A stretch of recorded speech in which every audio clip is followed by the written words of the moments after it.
There are three ants sitting on three corners of an equilateral triangle. All ants randomly pick a direction and start moving along the edge of the triangle. What is the probability that none of the ants collide? मतलब क्या दिया हुआ है? तीन ends हैं जो कि एक इक्विलेटरल ट्रायंगल के कॉर्नर पे बैठी हुई हैं. अब जब वो मूव करेंगी तो उनका पाथ क्या होगा? Sides of this equilateral triangle. Okay, तो आपको क्या कैलकुलेट करना है कि क्या प्रोबेबिलिटी है कि कोई भी एंड्स आपस में ना टकराए. इसका मतलब what are the chances that none of the ends collide. अब इसमें एक और कंडीशन है that all are moving with the same speed, right? तो सोचिए what can be the answer.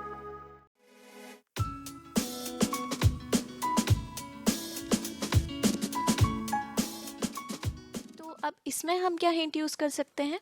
देखिए, अगर एंड्स मूव करना स्टार्ट करती हैं तो या तो वो अपोजिट डायरेक्शन में मूव करेंगी या फिर सेम डायरेक्शन में मूव करेंगी, राइट? जब वो अपोजिट डायरेक्शन में मूव करेंगी तो दे विल कोलाइड, लेकिन जब वो सेम डायरेक्शन में मूव करेंगी तो दे विल नॉट कोलाइड. तो इससे तो हम क्वेश्चन इजीली सॉल्व कर सकते हैं. तो अब हम तीनों ही एंड्स की बात करेंगे तो या तो ये क्लॉकवाइज मूव कर सकती हैं लाइक दिस, या फिर ये एंटी क्लॉकवाइज मूव कर सकती हैं लाइक दिस. मतलब अगर ये क्लॉकवाइज मूव करेगी तो ये एंड इस डायरेक्शन में जाएगी, ये वाली एंड इस डायरेक्शन में जाएगी, ये वाली एंड इस डायरेक्शन में जाएगी, राइट?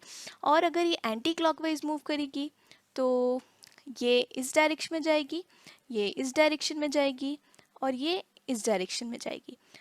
अब हमें हिंट से ये तो समझ आ गया है कि तीनों को एक ही डायरेक्शन में मूव करना चाहिए.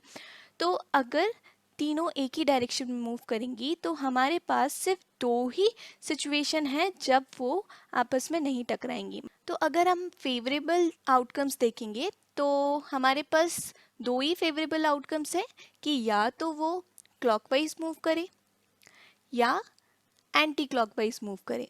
तो कितने फेवरेबल आउटकम्स हो गए हमारे? Only two. तो क्या टू आंसर है इस क्वेश्चन का? नो. क्वेश्चन में आपसे पूछा है what will be the probability. तो टू तो आपके फेवरेबल आउटकम्स हैं. हमें प्रोबेबिलिटी कैलकुलेट करनी है तो उसके लिए हमें टोटल आउटकम्स भी देखने पड़ेंगे. तो आप टोटल आउटकम्स इस टेबल की हेल्प से देख सकते हैं.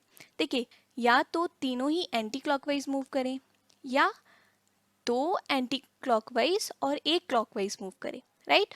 तो एक ये आउटकम हो सकता है, एक ये आउटकम हो सकता है और एक ये आउटकम हो सकता है. अब अगर एक एंटी क्लॉकवाइज और दो क्लॉकवाइज मूव करे तो एक ये आउटकम हो सकता है, एक ये आउटकम हो सकता है और एक ये आउटकम हो सकता है. अब अगर तीनों ही क्लॉकवाइज मूव करे तो ये एक आउटकम हो सकता है. तो इसका मतलब आपके पास टोटल आउटकम्स कितने हैं? Total outcomes are 8. अब इसको करने के लिए क्या आप ऐसी टेबल ड्रॉ करेंगे हमेशा? नो. हम क्या यूज़ करेंगे? 2⁻3. क्यों?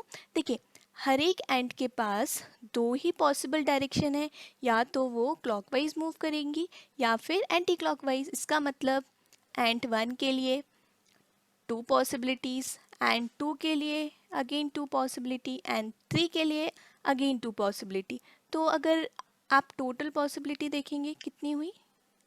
8. ओके, तो 8 क्या है आपका टोटल आउटकम. अब हमें क्या चाहिए? तीनों एक ही डायरेक्शन में मूव करें. तो फेवरेबल आउटकम्स तो हम ऑलरेडी कैलकुलेट कर लिए थे, वो क्या था? 2. अब अगर आपको प्रोबेबिलिटी कैलकुलेट करनी है तो प्रोबेबिलिटी क्या होती है? Probability will be favourable outcome divided by total outcome. तो आंसर क्या आ जाएगा? 1/4. इसका मतलब इट विल बी 0.25.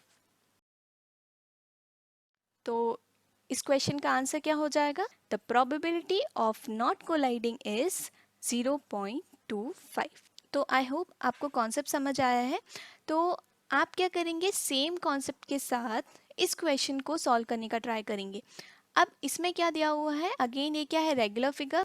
मतलब इसकी साइड्स क्या है? इक्वल है, राइट? तो अब आपको क्या कैलकुलेट करना है? Again probability of not colliding. तो सबसे पहले अगर फेवरेबल आउटकम्स की बात करेंगे तो वो तो अगेन कितने होंगे? 2 होंगे. बट अगर टोटल आउटकम की बात करेंगे तो यहाँ कितनी एंड्स हैं? 4, राइट? तो टोटल आउटकम होगा 2 raised to the power 4, that is 60. तो इसकी हेल्प से you can try to solve this question and please write down the answer in the comment section.